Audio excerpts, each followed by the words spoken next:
नमस्कार मंडळी, speak English with ऐश्वर्यामध्ये तुमचं खूप खूप स्वागत आहे. तुम्हाला दिसतच असेल आजची माझी बॅकग्राऊंड थोडी वेगळी आहे. सुंदर अशा आपण किचनमध्ये आलेलो आहे.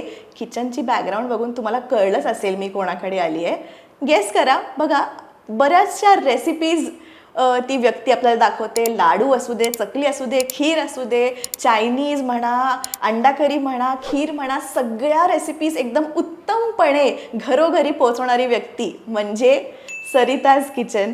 सरिताज किचन आज आपल्या चॅनलवर आलेली आहे. आपण खूप खूप वेलकम करूया आणि आभार मानूया की वेळात वेळ काढून शूटिंगच्या टाईममध्ये तू स्पीक इंग्लिश विथ ऐश्वर्या चॅनलवर आलीस, त्यासाठी खूप खूप धन्यवाद. मलाही खूप छान वाटलं की आपण असं भेटतोय आज. खरं तर आपण आधी नेहमी भेटलेलो आहे, पण आज अशा छान गप्पा टप्पांना आम्ही खास वेळ काढलेला आहे. बरोबर. हा जरा हटके पॉडकास्ट असणार आहे, म्हणजे ट्रेडिशनल नाही, थोडासा वेगळा. आपण यूट्यूब जर्नी काय आहे सरिताची किंवा कसं आहे तिचं आयुष्य सगळं जाणून घेणारच आहोत. पण सर्वात आधी आपण सुरुवात करणार आहोत एका मस्त गेमने. रेडी आहेस का तू? एकदम हे चॅलेंज आहे. गेम असा आहे, इथे माझ्यासमोर आहेत हेडफोन्स. ओके, कुजबूज चॅलेंज म्हणूया किंवा विस्पर चॅलेंज म्हणूया आपण. तर हेडफोन्स मी तुला घालायला देणार, मोठ्यांदी गाणी वाजणार त्याच्यामध्ये, आणि मी एक वाक्य म्हणणार आहे आणि तुला ते वाक्य गेस करायचंय. बर, जमेल? पण ह्याच्यामध्ये ट्विस्ट असं आहे की वाक्य न म्हणता मी तुझ्याच रेसिपीजची नावं घेणार आहे. म्हणजे काही असेल, सामोसा असेल, वडापाव असेल, ते मी सांगेन आणि मी तुझ्या चॅनलच्या टायटलमधूनच ते पिक केलेलं आहे, त्यामुळे तुझेच आहेत ते. ओके. तर आपण बघूया. हे घे, घालून घे. मी काय बोलते ते येते ऐकू? चीटिंग आहे ही, चीटिंग आहे. सुरू करूया. ठीक आहे, सक्सेसफुल. काहीच ऐकू आलेलं नाहीये. पहिलं म्हणते मी, लुसलुशीत दहीवडे. खुसखुशीत नाही, लुसलुशीत दहीवडे. दहीवडा. दहीवडा, पण पहिलं दोन आहेत. लुसलुशीत दहीवडे. लुसलुशीत दहीवडे. हे तुझं टायटल होतं म्हणून ओळखलेलं आहे. सेकंड बघूया, कमी तेलकट मेदूवडा. कमी तेलकट. बरोबर. परत मेदूवडा. मेदूवडा. ऐकू जाते, हे चीटिंग होतीये. नाही, मी असं अरे ते रेसिपी अशा बोललं तरी कळतात. ओके, आता डिफिकल्ट आहे. हा, झटपट कुरकुरीत चकली. झटपट कुरकुरीत चकली. मला वाटतं इझी आहे हे सरितासाठी. झटपट, हा, कुरकुरीत, हा, चकली. चकली. हा, चकली.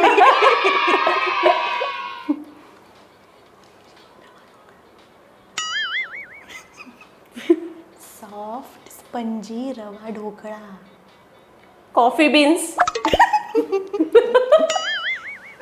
सॉफ्ट स्पंजी रवा ढोकळा.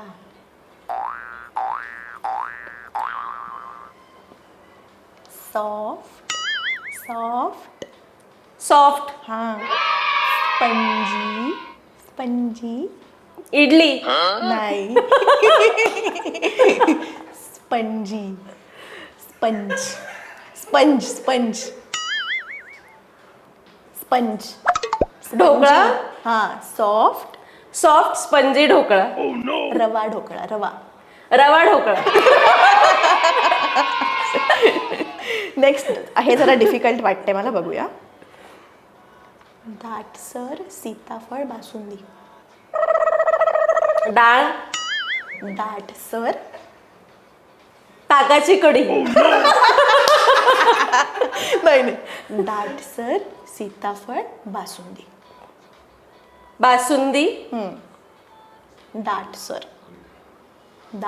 दाटसर बासुंदी. सीताफळाची. सीताफळ फळाची, सीताफळाची बासुंदी. वडापाव. फळ फ्रूट. सीताफळ. दाटसर सीताफळाची बासुंदी. खाव्याची बासुंदी. नाही, नाही. सीताफळ असं काढून खातो आपण. सीताफळ फळ. सीताफळ सीताफळ. सीताफळ बासुंदी. ओके. तर्रीवाली झणझणीत भेळ. तर्रीवाली झणझणीत भेळ. येते मला गाण्याचा आवाजच येत नाही. तुझं गाणं सुरू आहे ना? ओके. तर्रीवाली तर्रीवाली झणझणीत. झणझणीत. हा भेळ.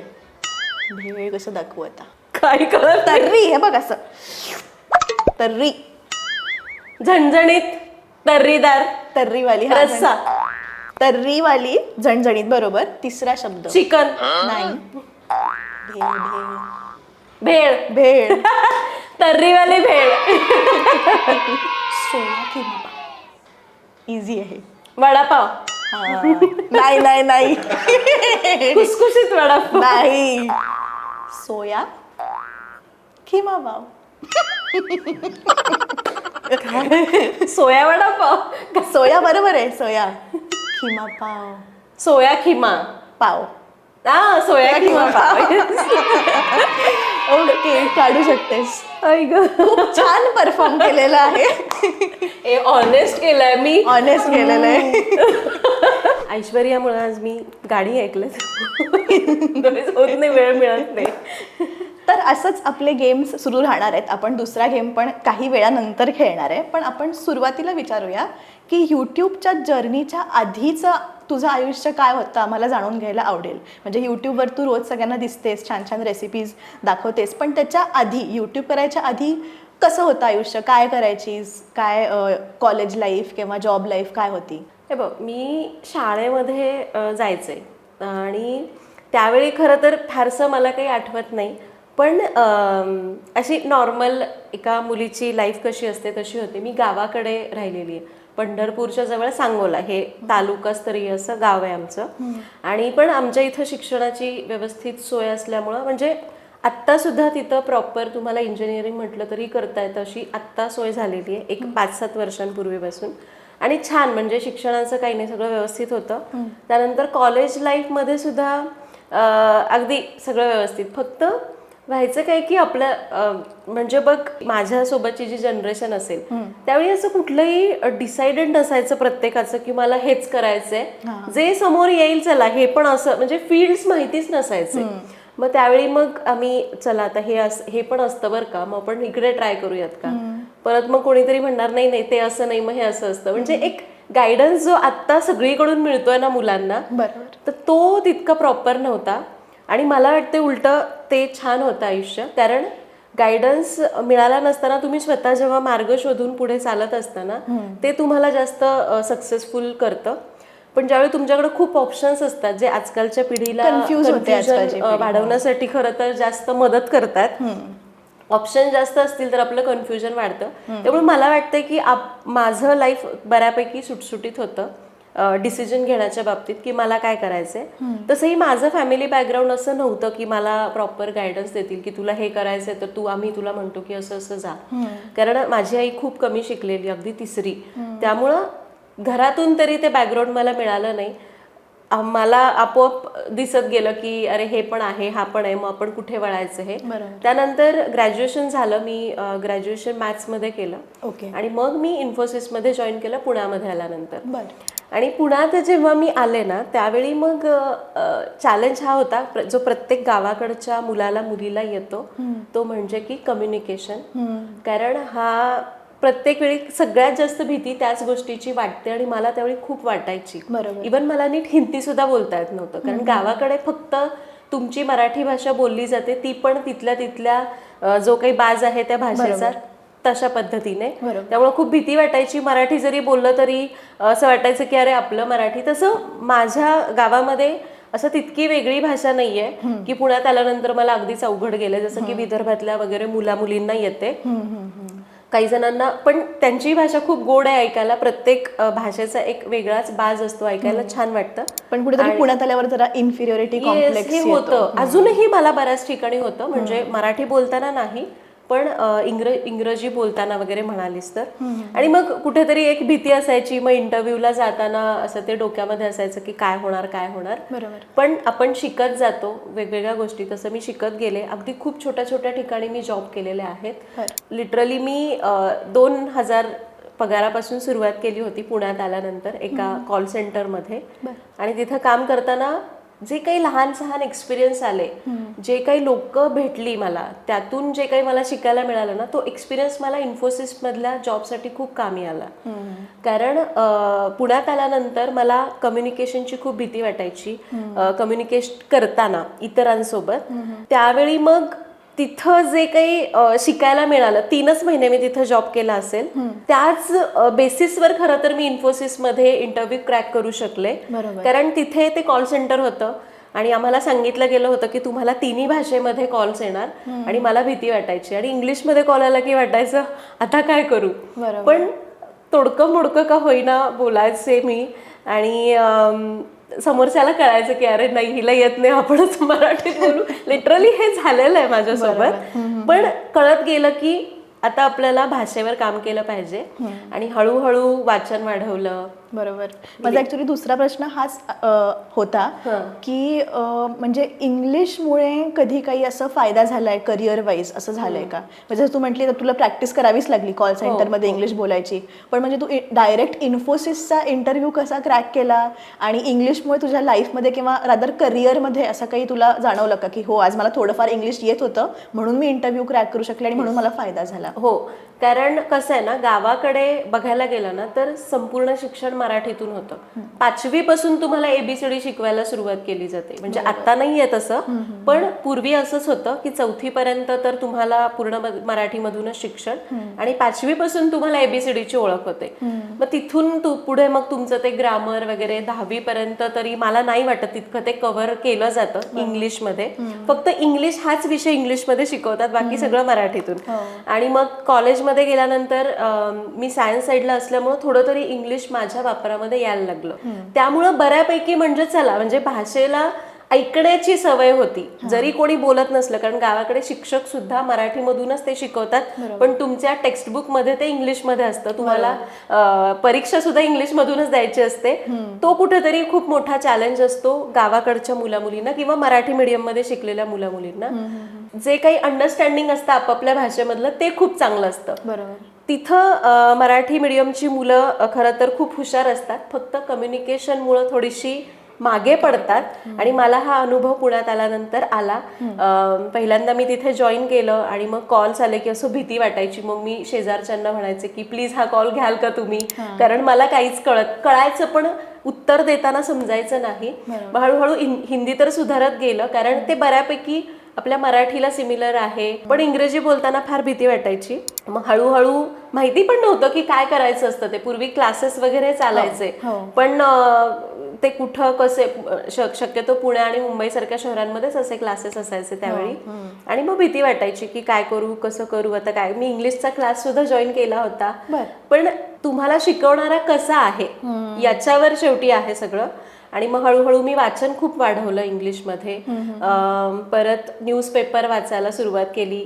इंटरेस्ट नव्हता तरी पण मी वाचायचे. त्यानंतर जे काही हळूहळू त्या कॉल सेंटरमध्ये मी शिकले, कारण जे काही आम्हाला मीटिंग्स व्हायच्या त्या सगळ्या इंग्रजीमधून असायच्या. आणि मग जेव्हा आपल्या कानावर इंग्लिश पडायला सुरुवात होते तेव्हा आपल्याला थोडंसं एक भीती कमी व्हायला सुरुवात होते. फक्त एक गायडन्सची गरज असते, तो त्यावेळी मला मिळाला नाही. पण त्या बेसिसवर मी ॲटलिस्ट इंटरव्ह्यू क्रॅक करू शकले. मग ज्यावेळी मी इन्फोसिसमध्ये जॉईन केलं त्यावेळी आमचं संपूर्ण ट्रेनिंग इंग्लिशमध्ये होतं. आणि अशा मोठ्या MNCs मध्ये त्यांनाही माहिती असतं की ही सगळी मुलं एकाच बॅकग्राऊंडमधून आलेली नसतात, वेगवेगळ्या बॅकग्राऊंडची असतात. प्रत्येकालाच कम्युनिकेशन प्रॉपरली येतच असं नसतं. त्यामुळं एक 15-20 दिवसांचं आमचं एक ट्रेनिंग होतं जे प्रॉपरली फक्त कम्युनिकेशनसाठीच होतं.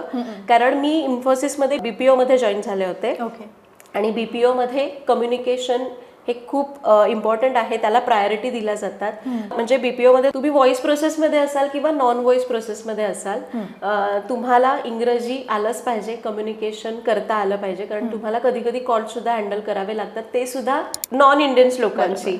आणि मग अजून मग मोठं टेन्शन वाढलं होतं त्यावेळी. येस, त्यांचा ऍक्सेंट वेगळा, म्हणजे ते एक वेगळंच चॅलेंज होतं की आता मला त्यांचा ऍक्सेंट कळणार कसा, किंवा माझा ऍक्सेंट त्यांना कळेल का, हा एक मोठा चॅलेंज असायचा. त्यामुळं नॉर्मल इंग्लिशची भीती तिथं गेली की एक वेगळंच चॅलेंज आहे आता माझ्या पुढे. त्यामुळं ज्यावेळी मी माझ्या स्टाफ सोबत किंवा जो कोणी आमचे टीममेट्स होते त्यांच्यासोबत बोलायचो आम्ही, त्यावेळी कम्फर्टेबल होते, पण ज्यावेळी कॉल यायचा त्यावेळी भीती वाटायची. आणि एकदा खरंच माझ्या बाबतीत असं झालं आहे की त्या ऍक्सेंट मला समजला नाही, त्यामुळं तो कॉल फक्त 1 मिनिटाचा कॉल अर्धा तास लांबला होता, कारण मला कळतच नव्हतं की पुढचा बोलणारा माणूस कॉलवर बोलतोय काय. तो शब्द त्याने 20 वेळा रिपीट केल्यानंतर मला समजलं की तो फक्त सबमिट म्हणत होता आणि मला कळतच नव्हतं की तो काय म्हणतोय. आणि माझा जो क्लायंट बेस होता तो स्कॉटलंडचे क्लायंट्स होते, म्हणजे मी ब्रिटिश टेलिकम्युनिकेशनसाठी काम करायचे. आणि स्कॉटिश क्लायंट्स असल्यामुळे स्कॉटिश ऍक्सेंट खूप अवघड असतो असं म्हटलं जायचं, आणि मला कळतच नव्हतं की काय आहे ते. आणि लिटरली खूप साधा सोप्पा एक केस होती ज्याच्यावर मी काम करत होते, ते मला जमलं नाही म्हणून ती वर्स झाली होती. पण त्यावरून खरंच खूप शिकायला सुद्धा मिळतं. मी परत ज्यावेळी ती व्यक्ती, मी UK ला सुद्धा जाऊन आले, ती व्यक्ती मला परत तिथे भेटली होती, त्यावेळी मी बऱ्यापैकी इंग्रजी बोलायला सुरुवात केली होती, मला ऍक्सेंट समजायला लागला होता.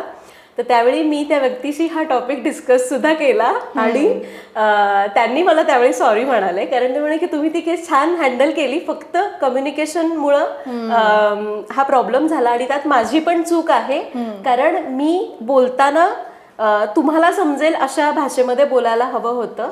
कारण शेवटी देश बदलले, माणसं सुद्धा बदलतात, ऍक्सेंट्स बदलतात, त्यामुळं मला सुद्धा थोडंसं बोलताना थोडं कळेल असं. कारण काय होतं ना, ज्यावेळी फॉरेनर्स बोलतात ते ज्यावेळी त्यांच्या टोनमध्ये बोलतात, त्यांचा एक वेगळा स्पीच असतो, त्यावेळी आपल्याला कळत नाही.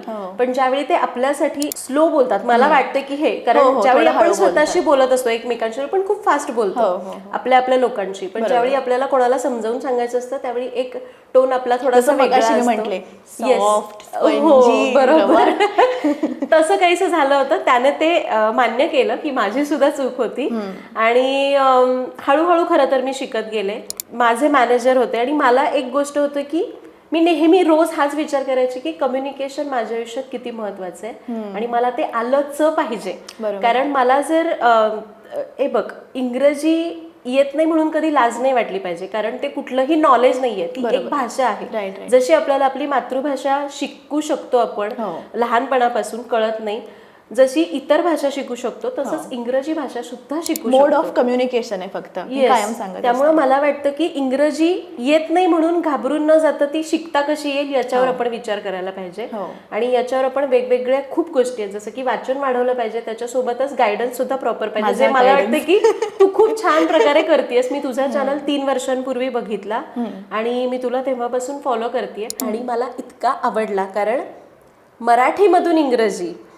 कारण मी तेच म्हणते की ज्यावेळी मी पुण्यामध्ये आले त्यावेळी मला असा गायडन्स नव्हता, मला माहितीही नव्हतं की इंग्लिश स्पीकिंगचे क्लासेस असतात, आणि तो प्रॉपरली कुठे मिळेल. कारण बऱ्याचदा काय होतं, आपण फीस भरतो पण आपल्याला तिथून ते मिळत नाही, आणि मग एकदा फीस भरली की मग अरे काय, मग ते मोटिवेशन पण निघून जातं. माझ्या बाबतीत हे झालेलं आहे. मी क्लास लावला होता, पण मला काही सुद्धा म्हणजे त्याचा तितका उपयोग नाही झाला जितके मी पैसे भरले होते. आणि ज्यावेळी मी तुझा चॅनल बघितला त्यावेळी मला एकच वाटलं की हे माझ्या वेळी का नव्हतं. पण मी जे काही शिकले ते क्लासेसमुळं खरं तर म्हणता येणार नाही, कारण त्यावेळी खरंच हा स्कोप नव्हता. मी जे शिकले किंवा जे काही मला बेसिक इंग्लिश येतं, की मला कुठे आता फारशी तितकी अडचण येत नाही इंग्लिश बोलताना, ते माझ्या सगळा जे काही एक्सपिरियन्स होता इन्फोसिसचा असेल, 4 वर्ष मी तिथं काम केलंय. आणि माझे एक मॅनेजर होते, आणि मला त्यांना थँक्स म्हणायचं आहे, कारण ज्यावेळी आम्ही तिथं काम करायचो त्यांनाही माहिती होतं की माझ्या टीममधली बरीच मुलं जी गावाकडून आलेली आहेत त्यांना इंग्रजी तितकं बोलता येत नाही. ज्यावेळी आम्ही त्यांच्याशी बोलायचो तर आमच्या इंग्लिश बोलताना काही चुका झाल्या तर ते सांगायचे आणि ते सरळ स्पष्ट म्हणायचे की मी तुम्हाला स्पष्ट सांगणार, कारण तुमच्यापैकी सगळेच जण फ्लुएंट इंग्लिश नाही बोलू शकत आणि इंग्लिश ही एक भाषा आहे, तिला येत नाही म्हणून कमी समजू नका स्वतःला, पण ती शिकण्याचा प्रयत्न करा. त्यामुळे बोलताना काही जरी चुका झाल्या तर ते मला सांगायचे किंवा ते सगळ्यांना सांगायचे की अरे असं नाही, असं असतं. बरोबर. कारण आमचं कामच होतं ईमेल्सला रिप्लाय करताना सुद्धा आम्ही कुठं चुकू नये म्हणून आम्हाला ते नेहमी सांगत राहायचे. मला एक गोष्ट आठवते की मी त्यांना बोलताना म्हणाले होते की पीपल्स, ते म्हणे की कधीच पीपल्स नसतं, हे पीपल असतं, कारण पीपल हा शब्दच प्लुरल आहे. आणि तो एक किस्सा मला खूप आठवतो आणि मग तेव्हापासून मी सारखं त्यांच्याशी बोलायला जायचे, कारण मला माझ्या काय चुका होतात हे कळायचं. त्यावेळी जरी क्लासेस नसले तरी पण मला अशा लोकांकडून खूप शिकायला मिळालं आणि मी मुद्दामहून आवर्जून म्हणायचे की माझं काही चुकत असेल तर मला प्लीज सांगा. आणि अशाच गोष्टींमधून मी शिकत गेले. मला युकेला जायची संधी मिळाली आणि तिथं मला खरंच काही अडचण नाही आली. खूप भीती वाटली होती ज्यावेळी मी फ्लाईटमध्ये बसले होते तेव्हा, की तिथं गेल्यावर माझं काय होणार आहे, मला कळेल की नाही, कारण मी ग्रुप सोबत गेली नव्हते, मी एकटीच गेले होते आणि माझ्यासोबत एक मुलगा होता. अच्छा. आणि मला भीती वाटली होती की मला काही अडचण आली तर तिथं मला कोण मदत करणार आहे. इथं तरी चला मी काही अडचण आली तर शेजाऱ्यांना विचारे हा काय म्हणतोय बघतेस का, असं मी विचारू शकायचे. पण त्यावेळी थोडीशी जबाबदारी वाढली होती माझी, बऱ्यापैकी मला कळू लागलं होतं, फोनवर बोलण्याची सवय लागली होती, ऍक्सेंट मला समजू लागला होता. आणि मला बऱ्याच जणांनी सांगितलं होतं की स्कॉटिश ऍक्सेंट खूप अवघड आहे, पण गंमत म्हणजे इंग्लिश ऍक्सेंट म्हणजे इंग्लंडमध्ये जो बोलला जातो आणि स्कॉटलंडमध्ये बोलला जातो, मला इंग्लिश ऍक्सेंटपेक्षा स्कॉटिश ऍक्सेंट मला सोपा वाटला. मला हे नाही कळत, उलट मला हे कळतं, नाही माहिती का, पण छान वाटलं. तिथं जाऊन मला खरंच जास्त प्रॉब्लेम नाही आला. मला ट्रेनिंग देणारे सगळे तिथले लोक होते, ते सगळे फॉरेनर्स होते, पण मला नाही कुठली अडचण आली. कारण आपण जसं जसं त्या वातावरणामध्ये जसं म्हणतो ना की पाण्यात टाकल्यावर पोहता येतं, तसं मला तिथं गेल्यानंतर इंग्रजी मी हळूहळू का होईना पण शिकले. आणि आता मला तितकी अडचण येत नाही. मी म्हणत नाही की मी एकदम फ्लुएंट इंग्लिश बोलू शकते, पण तितकी अडचण येत नाही मला. बरोबर. मी कायम त्यामुळे माझ्या इंग्लिश पलटनला हेच सांगत असते की स्वतः तुम्ही प्रॅक्टिस करा. बरोबर आहे. तुम्ही नुसतं व्हिडिओ बघा, पण तुम्ही जोवर स्वतः वाक्य बोलत नाही तोंडातून किंवा ऐकत नाही तोवर प्रॅक्टिस होणारच नाहीये. तुझ्या केसमध्ये पण तू बघ ना, एवढं सगळं तुझी एन्व्हायरमेंट तशी होती, तू स्वतःहून विचारायला जायचीस की माझं काय चुकतंय सांगा. तो सेल्फ लर्निंगचा अप्रोच कायम ठेवला पाहिजे असं मला वाटतं. हे मात्र आहे, कारण त्यावेळी मला ऑप्शनच नव्हते. मला माहित नव्हतं की मी कुठून शिकू शकते. मला एवढं सांगितलं जायचं की तुम्ही भरपूर वाचन करा, इंग्रजी पुस्तकं वाचा. मी खरंच वाचायचे, कारण मला वाचायला आवडतं, पण सुरुवातीला खूप असं बोर व्हायचं, कळायचंच नाही काही. पण नंतर कळत गेलं की एक तो फ्लो येतो. मग मी थोडीशी अशी स्टोरीचे इंटरेस्टिंग स्टोरीज असतात तसे बुक्स वाचायला सुरुवात केली. मग तो इंटरेस्टही वाढतो, पुढे काय होतंय याची क्युरिओसिटी असते आणि मग आपण चला म्हणजे कंटिन्यू करत राहतो आणि मग आपल्याला आपली व्होकॅब्युलरी वाढते वाचनामुळं. पण जो बोलण्याचा जो फ्लो असतो तो आपल्याला इतर गायडन्स मिळाल्यावरच आपण शिकतो. कारण जरी आपली व्होकॅब्युलरी असली तरी जोडायचं कसं, त्याचं सेंटेन्स कसं बनवायचं हे मला मात्र त्याच्यासाठी गायडन्स पाहिजे. तो मला माझ्या ऑफिसमधून मिळत गेला आणि आता तू देतेस म्हणजे सगळ्यांनाच, मलाच फक्त नाही सगळ्यांनाच. आणि बऱ्याचदा असं पण झालेलं आहे की इंग्लिश मी कसं काय बोलू, माझ्या फ्रेंड्सना वाटेल मी शायनिंग मारतीये किंवा नाही मला उगीच मी इंग्लिश मला येते म्हणून मी बोलतीये. तर मी हे पण एक्झाम्पल देत असते कायम की पाणीपुरीवाल्याकडे आपण गेलो ना की युजली तो हिंदीमध्ये विचारतो बघा तिखा बनाव या मीठा बनाव, आणि आपण आपोआपच हिंदीमध्ये रिप्लाय करून टाकतो नाही नाही मीठा बनाव नाही तिखा बनाव. सो तो त्याचं एन्व्हायरमेंट त्यांनी क्रिएट केलंय, तोला हिंदी येतं ना तो हिंदीमध्ये विचारतो.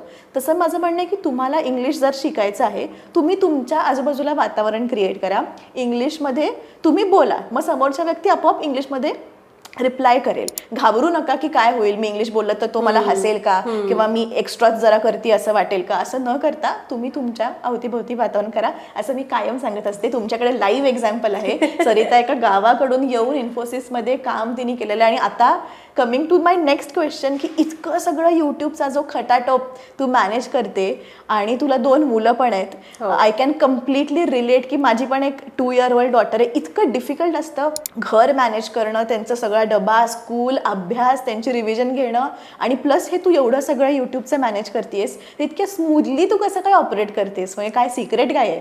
आत्ता सध्या माझा थोडा स्ट्रगल चालू आहे, कारण नुकतंच आम्ही ऑइल्स लॉन्च केलेले आहेत. 1-1.5 वर्ष झालं, म्हणजे झालं त्याला 1-1.5 वर्ष, पण कुठलाही बिझनेस सेट करायला थोडा वेळ जातो, टीम बिल्ड करायची असेल तर. त्यामुळे आत्ता थोडा स्ट्रगल चालू आहे, तरी सुद्धा बऱ्यापैकी मी टाइम मॅनेज करायला म्हणजे प्रयत्न असतो माझा की सगळ्या गोष्टी मॅनेज होतील. प्रोफेशनली पण मी तसंच तितकंच ऍक्टिव्ह राहीन आणि घरी गेल्यानंतर मुलांसोबत सुद्धा किंवा घरामधल्या इतर ज्या गोष्टी असतात त्या. पण या गोष्टी खरं तर मला माझ्या नवऱ्यामुळं शिकायला मिळाल्या, कारण माझा नवरा डिफेन्समध्ये होता. आता आम्ही रिटायरमेंट घेतली 5 वर्षांपूर्वी, ते 6 वर्ष झाली असतील. आणि तिथं गेल्यानंतर म्हणजे खरं तर मला इन्फोसिसमध्ये हे सुद्धा ट्रेनिंग मिळालं की टाइम मॅनेजमेंटबद्दल, की कसा तुम्ही टाइम मॅनेज करू शकता. कारण अशा MNCsमध्ये ज्यावेळी तुम्ही फ्रेशर असता त्यावेळी खूप तुम्हाला त्यावेळी ते खूप कॅज्युअल वाटतात की रे हे काय ट्रेनिंग आहे, पण त्याचा खरंच तुम्हाला तुमच्या लाईफ तुमचं जगत असताना खूप उपयोग होतो आणि त्याचा मला आत्ता उपयोग होतोय. पण त्यापेक्षाही जास्त एक्सपिरियन्स मला उत्कर्षसोबत राहताना आला, कारण तिथे डिफेन्स हे म्हटलं की सगळ्यांच्या डोळ्यासमोर डिसिप्लिन ही एकच गोष्ट येते. प्रत्येक गोष्टी वेळेवर झाल्या पाहिजेत, त्या वेळेवर केल्या पाहिजेत आणि मग त्याला तसं वागायला लागायचं. त्यामुळे मलाही त्याची सवय झाली होती. त्यामुळे सगळ्या गोष्टी अगदी टाइम टू टाइम व्हायच्या. आधी तिकडून ट्रेनिंग घेतलं, तिथं सुद्धा मी प्रॉपर माझं एक टाइम टेबल बनवायचे इन्फोसिसमध्ये असताना, की मला उद्या गेल्यावर काय काम करायचे हे रात्री जाताना. माझी UK शिफ्ट होती, मी 9:30ला लॉग आउट करायचे. त्यावेळी मी जाताना लिहून ठेवायचे की मला उद्या काय कामं करायचे. आणि मग मी सकाळी आले की मी घरी जाऊन बिंदास असायचे. सकाळी गेले की माझ्यासमोर ते टाइम टेबल असायचं आणि मग मी कामाला सुरुवात करायचे. कारण तुम्हाला एक क्लॅरिटी असेल की मला आज काय करायचं आहे, तर तुम्ही खूप छान पद्धतीने काम करू शकता. आणि म्हणून मला हे टाइम मॅनेजमेंट तिथून खरं तर सुरुवात झाली. सोबतच मी माझ्या आईला बघितलेलं आहे लहानपणापासून. आईला सुद्धा खूप खटाटोप होता. वडील माझे खूप मी लहान असतानाच गेले, त्यामुळं तिथून मला आईचं पण बघायचं की मी सकाळी उठणार, मग हे मग ते. कारण गृहिणींपेक्षा उत्तम टाइम मॅनेजमेंट कोणीच नाही करू शकत, मग ती अडाणी असो किंवा शिकलेली असो. माझ्या आईला मी बघितलंय की ती कसं सगळ्या दिवसाचं प्लॅन करायचे. म्हणजे जरी मी केलं नाही आईसोबत तरी सुद्धा बघत आलेली आहे. तिथून ते बाळकडू मिळालं, परत इन्फोसिसमध्ये प्रॉपर ट्रेनिंग मिळालं. तिथं मी कुठंतरी ते थोडंसं वापरायचं आणि त्याप्रमाणे काम करायचे. उत्कर्ष सोबत राहून डिफेन्समध्ये अगदी 5ला जायचंय तर मला 4ला उठायचंच आहे आणि मला बाकीच्या गोष्टी करायच्याच आहेत. आणि हे मी खरं तर ज्यावेळी जॉब नाही करायचे तेव्हा सुद्धा मग मी अप्लाय करायला लागले आणि मग माझा दिवस खूप छान जायचा. दिवसाच्या शेवटी एक सॅटिस्फॅक्शन मिळतं की आपण काहीतरी केलंय दिवसभरामध्ये. जरी तुम्ही गृहिणी असाल, मी जॉबला बाहेर जात नव्हते, तरी सुद्धा जे बाकीची कामं असायची, जसं की बँकेमध्ये जा किंवा काही बाकीची घरातली कामं आहेत, याची जबाबदारी मी स्वतः घेतली होती आणि मी त्याचा प्लॅन दिवसभरात करायचे. कारण कसं आहे ना, ज्यावेळी आपल्याला काहीतरी करायची सवय असते जॉब वगैरे, त्यावेळी तुम्ही फक्त एक घरातली काहीतरी कामं करून निवांत नाही बसू शकत, तुम्हाला बाकीचं पण करायचं असतं. मी खूप उचापात्या करायचे लग्न झाल्यावर, कारण अंदमानात असताना मला अजिबातच स्कोप नव्हता. मी तिथे एक शाळा होती अंगणवाडी आदिवासी मुलांसाठी, मी तिथं जायचे, तिथं जाऊन शिकवायचे. खूप उद्योग केलेले आहेत मी. कुठं मी NCS म्हणजे नेव्हल चिल्ड्रन स्कूल, तिथं कसं की टीचर्स असायच्या, त्या डिफेन्स पर्सनलच्या वाईफ्स असायच्या. सो आम्हाला कशी महिनाभरासाठी सुट्टी मिळते, तर मग त्या महिनाभरासाठी त्यांची अख्खं कुटुंब सुट्टीवर गेलं की मग त्यांनाही सुट्टी असायची.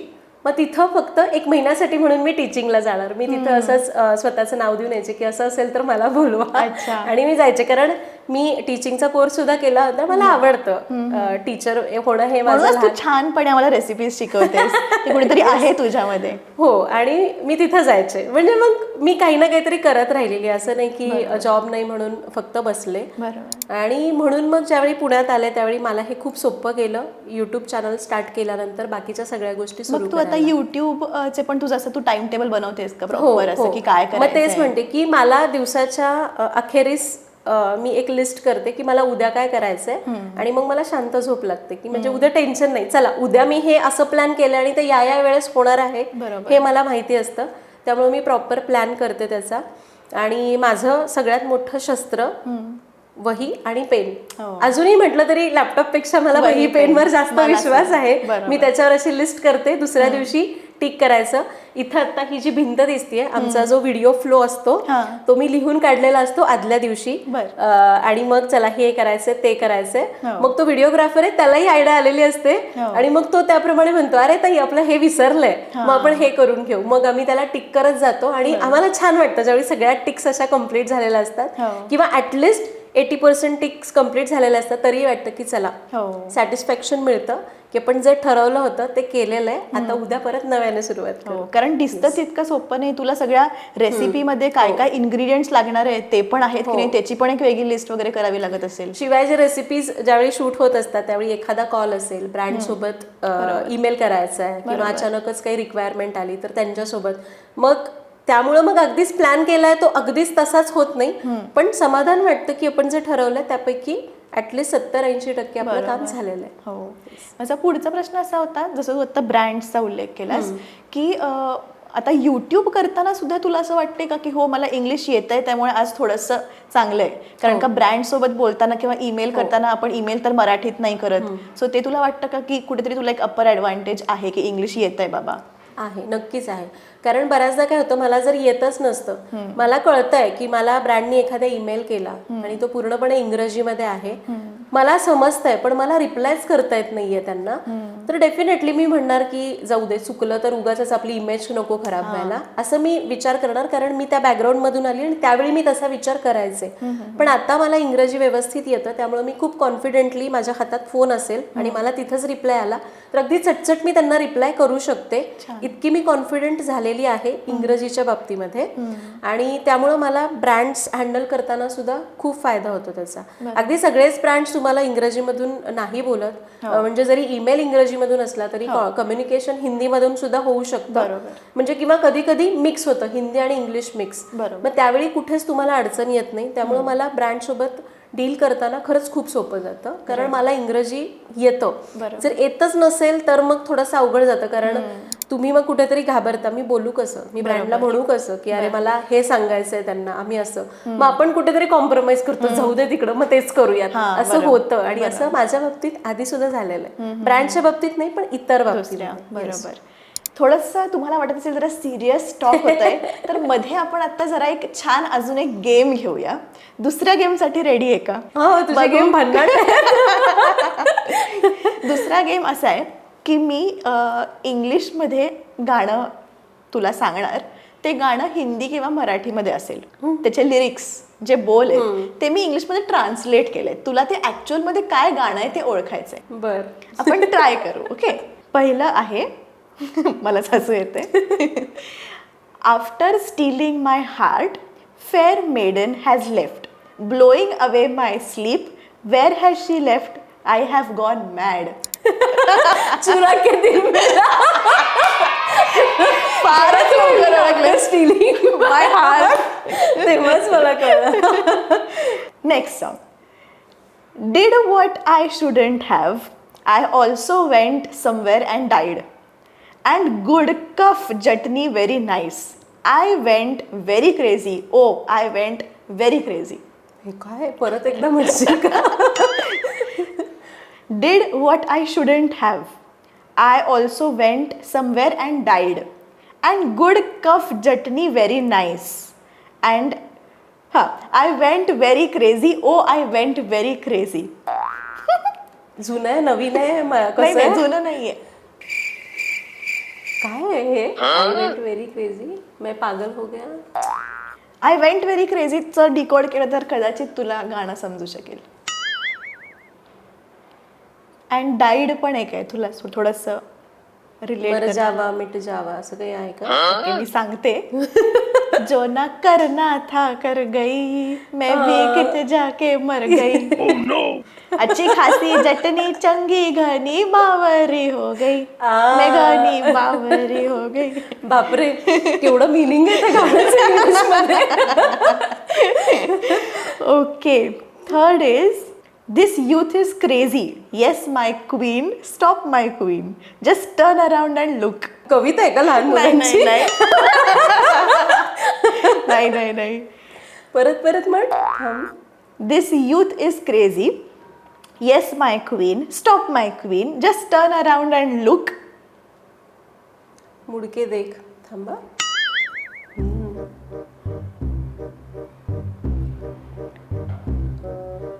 This या youth is सॉन्गचा crazy. रिमिक्स का रिमेक झालं होतं या सॉन्गचं बऱ्यापैकी रिसेंटली. येस, हा चॅलेंज थोडासा डिफिकल्ट जातोय. मग अशी कसं रेसिपीज होते ना, सगळं सांगत होती सरिता. दिस युथ इज क्रेझी. ये जवानी है दीवानी, हाँ मेरी रानी, रुक जाओ रानी, देख जरा पीछे मुड़ के. पहिलं भारी होतं बरं का, पहिलं मला पहिलं इझी होतं. ओके, आता हे कळू शकतं कदाचित. And a little bit of thirst for the destination, everything else is first class, everything else is first असं तू क्लास. चालीत म्हणणं हे. नाही, मग तर कळेल ना, मग तर कळेल. पण मग हे easy, everything is first class. परत म्हण, परत मी नाही ऐकलं नीट. And a little bit of thirst for the destination. Everything else is first class. Everything else is first class. Audience? एक मिनिट. Audience फर्स्ट क्लास आहे. आमच्या नवऱ्यांनी गेस केलेला आहे. येस. ओके, हे पण बघूया कोणाला येत आहे. Become my sugar syrup of love, sweet sugar syrup. Become my sugar syrup of love, sweet हे शुगर खरं सिरप. इंग्लिश आहे का पण? म्हणजे माय बिकम. नाही, तर ते जसं ते हिंदी आहे तसंच ट्रान्सलेट केलंय मी. बापरे. त्या गाण्याप्रमाणे ट्रान्सलेशन केलंय. हे मला सांग ना, म्हणजे ऑडियन्स साठी मी म्हणे हे तरी ओळखलंय. ऑडियन्स बघ, बन जा तू मेरी इश्क दी चाशनी. अरे हा. ओके, एक लास्ट वन. नाही, सेकंड लास्ट. अजून एक. हो हो, एक तरी आता सरिताला उत्तर देऊ दे, ऑडियन्स नाही. There is a fire in the rain oh my heart, there is a fire in the rain oh my heart of mine. बारिश में आग लग गई, काय आहे हे? सावन में लग गई आग. बरोबर आहे. फक्त बारिश में आग लग गई. आता लास्ट पण एकदम इझी आहे. The building is hi and your lift is not working. ऊंची है बिल्डिंग. बरोबर, लिफ्ट तरी बंद आहे. सो फर्स्ट आणि लास्ट बऱ्यापैकी नाही, 3 आले. 3 आले का? बरं, Yes. 3 मार्क देऊया फक्त मी आपण. बारिशला, सावनला बारिश म्हणाले. अडीच. Okay, coming back to our discussion. आत्ता तुझ्याकडे एवढे सगळे प्रॉडक्ट्स आहेत, तू वेगळे प्रॉडक्ट्स आहेत, त्यांच्याबद्दल थोडंसं सांग. आणि कल्पना कशी सुचली तुला की मी सुरू करते, तू तेल विकतेस किंवा बाकी तुझे प्रॉडक्ट्स आहेत, कसं काय तुला कल्पना आली की आपण सुरू करूया? हे बघ, बिझनेस आणि माझा दूरचा संबंध नव्हता. मी आधी सुद्धा खूपदा म्हणायचे, म्हणजे मी आणि उत्कर्ष आम्ही दोघं पण अशा विचारांचे आहोत की जे आपल्याकडे आहे ओके, म्हणजे खूप स्ट्रेसफुल लाईफ करायचं नाही आपल्याला. आणि बिझनेसमध्ये थोडंसं चढ उतार खूप जास्त असतात ॲज कम्पेअर्ड टू नोकरी. आणि मग त्यामुळं मग आम्ही याच्यात कधी वाटलं नव्हतं की आम्ही दोघं याच्यामध्ये कधी येऊ.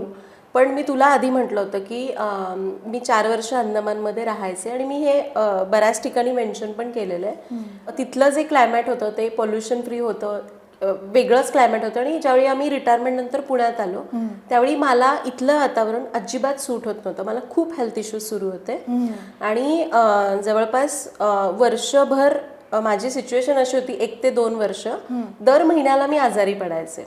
म्हणजे आपल्याला असं वाटतं ना की सगळं आहे आपल्याकडे, पण जर तुमची हेल्थ नीट नसेल तर मग त्याचा उपयोग नाही. आणि एकतर आम्ही अशा विचारांचे की आम्हाला स्वच्छंदी लाईफ जगायचे, बाबा छान असं खूप काही असा पैसा वगैरे नकोय, एक आपल्याला छान जास्त काही स्ट्रेसफुल लाईफ नकोय, छान जे चालू आहे ते चालू द्या. त्यातही मग हेल्थ इश्यूज असतील तर मग त्रास होतो.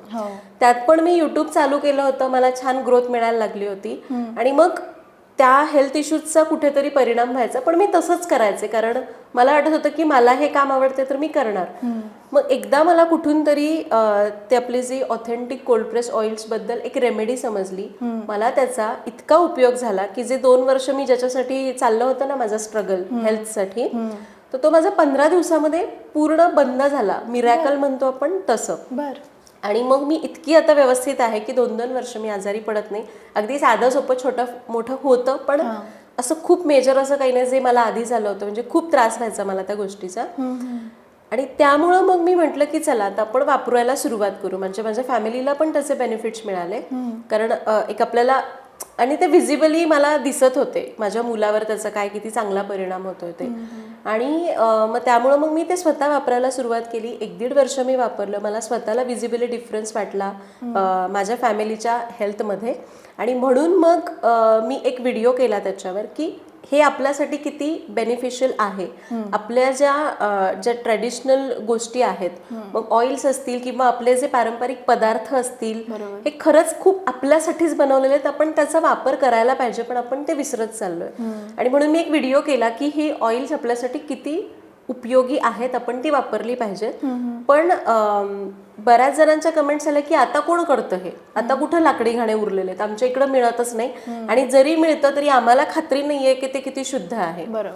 म्हणून मग मी म्हटलं की एकदा असंच मी विचारलं की मग आपण का करू नकोया. कारण आतापर्यंत युट्यूब चालू करताना मी फारशी इन्व्हेस्टमेंट केलीच नव्हती. कारण युट्यूब चालू करताना मी फक्त माझ्याकडे एक स्मार्टफोन होता आणि बाकी काही नाही. मी एक ट्रायपॉडला 500 रुपये इन्व्हेस्ट केले, बस एवढीच काय माझ्याकडे ती इन्व्हेस्टमेंट मी करावी लागली होती. त्यातून जर मला इतका इन्कम मिळत होता तर मग कुठेतरी इन्व्हेस्ट करायलाच पाहिजे ना, की जर मी माझ्या कम्युनिटीला काहीतरी चांगलं देते तर. म्हणून मग लाकडी घाण्याचं तेलच लॉन्च करायचं हे मी ठरवलं. कारण ज्यावेळी मी एक पोल घेतला होता त्यावेळी मला कमेंट्स आल्या की आम्हाला मसाला पाहिजे तुमच्याकडून. पण मला फक्त बिझनेसमध्ये उतरायचं नव्हतं की माझ्याकडे चला काहीतरी चालू करू, माझ्याकडे मार्केट आहे, ऑडियन्स आहे म्हणून काहीतरी चालू करायचं नव्हतं. तर माझ्याकडे खूप चांगला प्रोडक्ट होता जो ऍक्च्युअली लोकांपर्यंत पोहोचायला पाहिजे, लोकांनी तो वापरला गेला पाहिजे. कारण रिफाईंड ऑइलचे जे काही साईड इफेक्ट्स आहेत ते आपल्याला जरी आपण खातो म्हणून जाणवत नसले तरी त्याचे परत साईड इफेक्ट्स आपल्याला परत दिसून येतात आणि ते नकळत होत असतात. त्यामुळे मला हे द्यायचं होतं म्हणून मी हा प्रोडक्ट लॉन्च केला. अदरवाईज बिझनेस करायचा म्हणून मी कुठलाही प्रोडक्ट लॉन्च केला नाही, तर माझ्याकडे चांगला प्रोडक्ट होता म्हणून मी हा बिझनेस चालू केला. बरोबर. आणि तू बाकीच्या बायकांना काय सांगशील की जसं तू बिझनेस सुरू केला, मला वाटतं बायकांना फायनान्शियली इंडिपेंडंट व्हायचं असतं, पण कधी कधी मे बी घरच्या सिच्युएशन्स अशा असतील किंवा अरे बापरे आपण बिझनेस नको करायला, मग नवराच नाही म्हणतोय नोकरीला, मग मी आता मुलाबाळांचंच करते, आता मुलं झाली आता कसं काय जॉब करू, बिझनेस करू. तर त्यांच्यासाठी तू काय सांगशील की काय करायला पाहिजे, मोटिवेशन कसं आणायचं आणि थोडं एक पहिलं पाऊल कसं घ्यायला पाहिजे किंवा घ्या, म्हणजे जरा पहिलं पाऊल म्हणजे मी सांगू का, बऱ्याचदा असं होतं की तुमच्या घरात पैशाची चणचण असो किंवा तुम्ही सधन असाल, मला वाटतं की प्रत्येकीने काही ना काहीतरी करायलाच पाहिजे. म्हणजे पैसे जरी त्यातून थोडे मिळत असले तरी सुद्धा ते करा, कारण त्यातून तुम्ही वेगवेगळ्या गोष्टी शिकत जाता. आता समजा मी घरातच बसले, मी काहीच केलं नाही कारण माझा नवरा छान कमावतो बाबा, तर मला काय गरज आहे. पण तुमच्यावर कधी कुठली वेळ येईल हे सांगता येत नाही. किंवा तुम्ही ज्यावेळी वेळ आल्यानंतर घरातून बाहेर पडता त्यावेळी तुम्हाला स्वतःला अपडेट ठेवणं महत्वाचं आहे. आणि ज्यावेळी अशा गोष्टी तुम्ही सुरुवातीपासूनच ऍक्टिव्ह ठेवता स्वतःला, मग मुलांचं करत करत अगदी तुम्ही छोट्या छोट्या गोष्टी करा, सोशल राहा. जर तुम्हाला वाटतं की हा बाबा मला नोकरीची सध्या गरज नाहीये, पण ऍटलिस्ट घरातनं बाहेर पडून वेगवेगळ्या गोष्टी तुम्ही केल्या पाहिजेत. म्हणजे मग ज्यावेळी खरंच तुमच्यावर वेळ आलेली आहे किंवा तुम्हाला जर वाटतं की आता मला घरातनं बाहेर पडून पैसे कमवावे लागणार आहेत, मग ते कुठल्याही सिच्युएशनमुळे असे नका. जसं की तू पॅन्डेमिक मध्ये बघितलंच की किती वेगवेगळ्या प्रकारचे सिच्युएशन्स लोक फेस करत होते. तर त्यावेळी बाहेर ज्यावेळी तुम्ही पडता घराच्या, त्यावेळी तो कॉन्फिडन्स तुमच्यामध्ये असला पाहिजे. आणि तो तेव्हाच येणार ज्यावेळी तुम्ही सुरुवातीपासून स्वतःला बाहेर ठेवाल आणि वेगवेगळ्या गोष्टींवर म्हणजे जसं की आता तुम्ही घरात बसलात आणि तुम्हाला काही अपडेटच नाही ठेवलं तर काय चालू आहे जगामध्ये, तर तुम्ही ज्यावेळी बाहेर पडाल त्यावेळी तुम्ही नक्कीच तुम्हाला टेन्शन येणार की अरे बापरे एवढं बदललंय. आणि थोडंसं बोलायला पण घाबरतो, कारण जर का मी 4 महिने घरातच आहे आणि मी अचानक जर बाहेर गेले तर मी आता लोकांशी नॉर्मल पण मराठीमध्ये काय बोलू, हे पण थोडं आपल्याला वाटतं की अरे बोलू की नको. कारण मी अशा पण बायका बघितल्यात ज्या अजिबात शिकलेल्या नाहीयेत. जसं की तुमच्या घरातली मेड असेल जी अजिबात शिकलेली नसते पण ती छान बोलू शकते सगळ्यांसोबत, कारण ती पहिल्यापासून घराबाहेर पडते, तिला माहिती आहे की बाहेरच्या जगामध्ये काय चाललंय. पण अशाही व्यक्ती आहेत ज्या खूप शिकलेल्या आहेत पण त्यांनी स्वतःला बाहेर काढलंच नाही त्यातून. त्या फक्त मला गरज नाहीये म्हणून तेवढ्याच कोशामध्ये राहिलेल्या आहेत. त्यांच्यामध्ये तो कॉन्फिडन्स नसतो, तो मला त्या मेडमध्ये बघायला मिळतो. म्हणजे अशा 2 सिच्युएशनची लोक आपण म्हणू शकतो. कॉन्फिडन्स हा फक्त शिक्षणामुळे येत नाही, तर तुम्हाला वेगवेगळ्या अनुभवांमुळे पण येतो.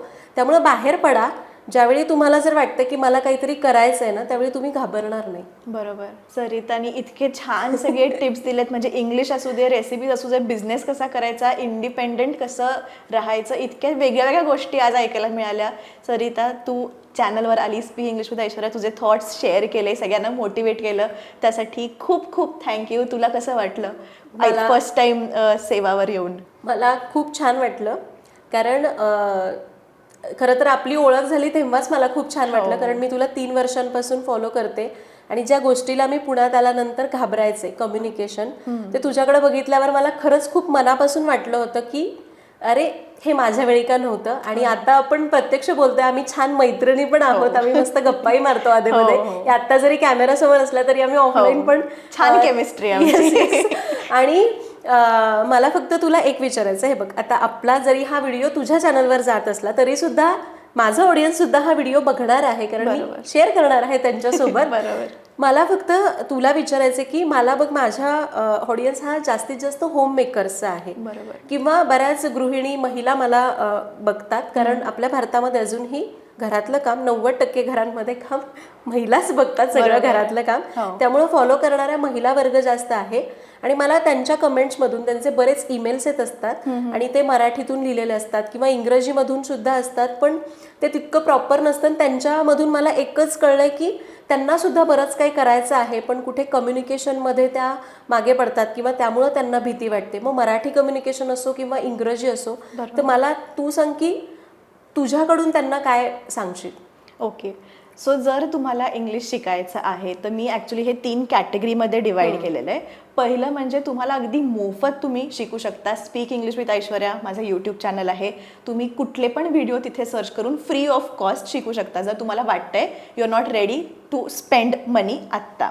दुसरं म्हणजे माझं स्वतःचं ॲप आहे, स्पीक इंग्लिश विथ ऐश्वर्या नावाचं ॲप आहे. तुमचा आयफोन असू दे किंवा अँड्रॉइड फोन असू दे, तिथे तुम्ही डाउनलोड करू शकता. तिथे त्यामध्ये बरेच तुम्हाला ऑप्शन्स दिसतील. त्याच्यामध्ये 2 गोष्टी अशा आहेत, एकतर आपले लाईव्ह झूम क्लास होतात, म्हणजे 45 डेजची ती बॅच असते. लाईव्ह झूम क्लास म्हणजे मी ट्रेन केलं आहे माझ्या ट्रेनर्सना, त्या तुमच्या 10 जणांची बॅच घेतात. म्हणजे आम्ही फक्त 10 स्टुडंट्सना घेतो. बाकीच्या क्लासेससारखं नाही की नुसते भरती केलेत 50 स्टुडंट्स आणि कोणालाच काही कळत नाही आहे. सो आमची एकदम पर्सनलाइज 10 स्टुडंट्सची बॅच असते. ते कोणासाठी की जर तुम्हाला खरंच इंग्लिश शिकायचं आहे, स्टेप बाय स्टेप शिकायचं आहे, म्हणजे lesson 1, lesson 2, lesson wise English शिकायचं आहे, तर तुम्ही लाईव्ह झूम क्लास घेऊ शकता. पण ह्याच्यात पण बऱ्याचशा बायकांना असा प्रॉब्लेम असतो की ते टायमिंग मॅच नाही होत. मग आपले लहान बाळं असतात किंवा घरातली कामं असतात, त्यांच्यासाठी उत्तम आम्ही एक उपाय केला आहे, that is pre recorded courses. तुम्ही ॲपमध्ये गेलात तर तुम्हाला प्री रेकॉर्डेड कोर्सेस दिसतील. म्हणजे काय, स्टेप बाय स्टेपच शिकवलं आहे तिकडे मी. लेसन 1 आहे, लेसन 2 आहे. प्रत्येक लेसन नंतर मी MCQs पण लिहिलेत. म्हणजे लेसन 1 झाला की मला कसं कळणार आहे की मी बरोबर शिकली आहे का नाही शिकली आहे. मग लगेच लेसन 1 झाला की तुमचे मस्तपैकी MCQ येतात ॲपवरच. मग ते तुम्ही सिलेक्ट करायचे आन्सर्स. मग तुम्हाला कळेल की माझं हे उत्तर बरोबर आहे, हे उत्तर चुकलेलं आहे. त्यामुळे मग मला कळेल की अच्छा, मग या टॉपिकची थोडीशी जास्ती प्रॅक्टिस मी करायला पाहिजे. सो प्री रेकॉर्डेड कोर्सेसमध्ये तो एक फायदा आहे की आणि ते कोर्स ज्यावेळी आम्ही ते MCQ कम्प्लीट करणार, आमचा एक कॉन्फिडन्स वाढणार. बरोबर. आणि तुम्हाला हवं तेव्हा, म्हणजे जर का आज संध्याकाळी मी लेसन 1 बघितला, उद्या मला नाही जमत आहे, उद्या खूप काम आहेत, तर मी परवा माझ्या वेळेनुसार लेसन 2 बघू शकते.